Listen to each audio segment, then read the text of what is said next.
You're watching Capital City Sunday. Good morning. This week on Capital City Sunday.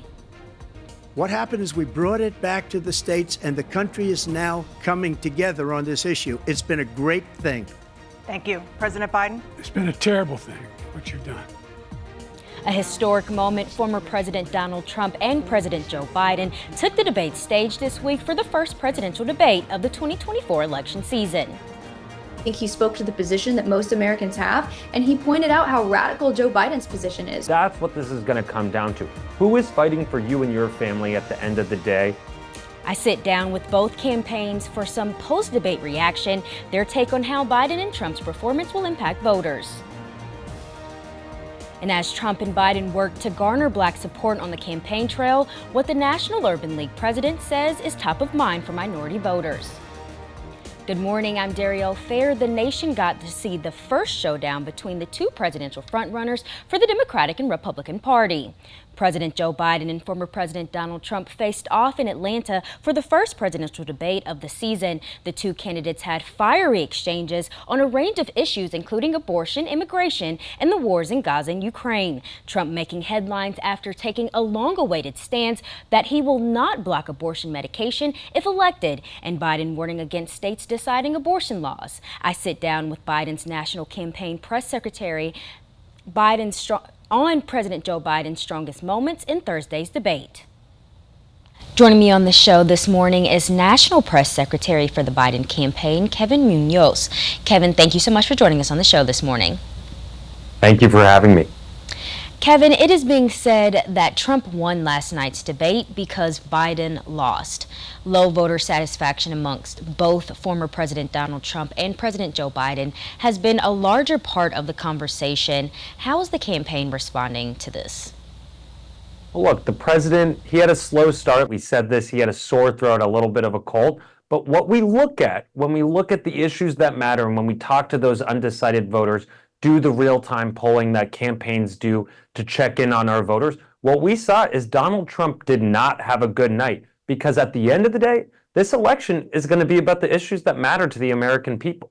When he doubles down on supporting the end of Roe v. Wade, our voters don't like that. When he does not commit to free and fair elections like he didn't do on Thursday night, voters don't like that. When he refuses to acknowledge the pain of the middle class and only fight for billionaires, our voters do not like that. So at the end of the day, campaigns are won by putting in the work every single day. They're not defined by one moment. And what we have to do is continue to put in that work. Kevin, you made a reference to President Joe Biden's delivery during Thursday's debate.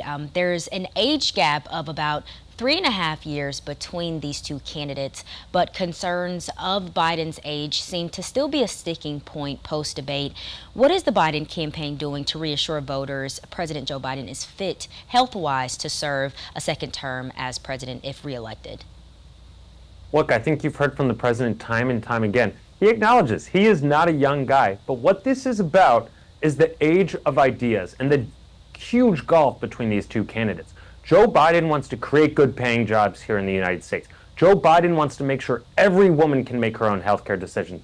Joe Biden does not believe weapons of war belong on the streets of America. Donald Trump stands on the polar opposite. He wants to take us back a century on some of these issues and fight only for the ultra rich. And so that's what this is going to come down to. Who is fighting for you and your family at the end of the day when you come home from work? And we have a good story to tell. At the same time, campaigns are won by putting in the work, showing up, talking to voters every single day. That's what the president did on Friday, heading to North Carolina. It's what the vice president did when she went to Nevada. And they'll be back both to Wisconsin. When asked about his foreign policies on the current conflict between Israel and Hamas, Biden spoke to his proposed ceasefire deal between the two parties. Do you think Biden's ability to negotiate a peaceful path forward will play a role in his support among voters ahead of November? I think it's really important that the American people understand the huge difference between these two candidates when it comes to being a commander-in-chief. What Joe Biden thinks that the president should do is fight for our alliances, strengthen our democracy, understands that the United States needs to lead the world in protecting freedoms and democracy across the world. And Donald Trump, who has embraced dictators, who has been clear he has no interest in solving problems, and wants to isolate the United States from the rest of its alliances, that is just dangerous. Both candidates were asked about the January 6th attack on the Capitol. Republicans post-debate argue that January 6th is not top of mind for most Americans. What does the Biden campaign have to say to this?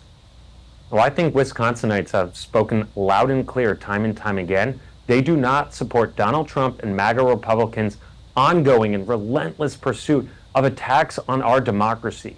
And look, what Donald Trump did on January 6, 2021 was unforgivable, and we believe that it is our duty as a campaign to continue to remind the American people about what he will do if he ever gets in the Oval Office again. He will go further. He will run as a dictator, and that is just not what this country is about. And what we saw on Friday from the Supreme Court, a decision that would actually make it harder to prosecute those violent insurrectionists that killed law enforcement on January 6th, is just a reminder of the stakes of this election.